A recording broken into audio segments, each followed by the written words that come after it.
নেপাল থেকে 5 বছরের জন্য 40 মেগাওয়াট জলবিদ্যুৎ আমদানি করবে সরকার।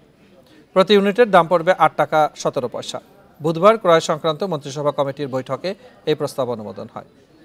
ভারতের গ্রিড ব্যবহার করে বাংলাদেশে আসবে এই বিদ্যুৎ। এর জন্য দিতে হবে ট্রেডিং মার্জিন ও ট্রান্সমিশন খরচ।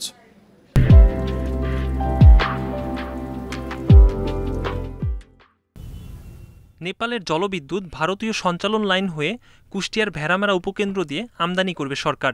এ বিষয়ে চুক্তি হয় নেপালের জাতীয় বিদ্যুৎ কর্তৃপক্ষ এবং বাংলাদেশ বিদ্যুৎ উন্নয়ন বোর্ডের মধ্যে।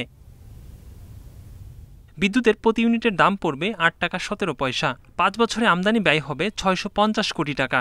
মন্ত্রিপরিষদ বিভাগের সচিব জানান, ভারতের সঞ্চালন লাইন ব্যবহারের জন্য ইউনিট প্রতি 0.059 রুপি ট্রেডিং মার্জিন এবং ট্রান্সমিশন খরচ দিতে হবে। প্রধানমন্ত্রী নেপাল সফরের সময়ে বিদ্যুৎ সরবরাহের সময় নির্ধারণ করা হবে।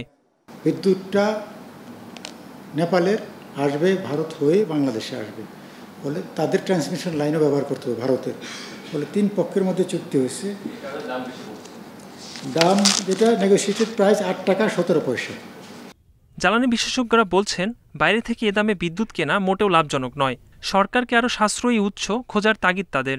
আমরা তাদের বিদ্যুৎ কিনছি এবং নেপালের বিদ্যুৎ আমদানি করার ক্ষেত্রেও এই ব্যবসায়িক সুবিধাটা, যে ব্যবসা হবে আমদানি করতে, যে সেখানে ভারতকে বেনিফিট দিতে, যে যদি এভাবে দাম বাড়ে সেটা আমাদের জন্য দুর্ভাগ্যজনক এবং ন্যায্য এবং যৌক্তিক হবে না। সেটা এদিকে টিসিবির জন্য প্রায় 537 কোটি টাকার সয়াবিন তেল ও মুসুর ডাল কিনবে সরকার। এর মধ্যে 332 কোটি টাকার সয়াবিন তেল এবং 205 কোটি টাকার মুসুর ডাল কেনা হবে। ক্রয় সংক্রান্ত মন্ত্রিসভা কমিটির সভায় এই সংক্রান্ত প্রস্তাবের অনুমোদন দেয়া হয়। একরামুল ইসলাম, ইন্ডিপেন্ডেন্ট নিউজ, ঢাকা।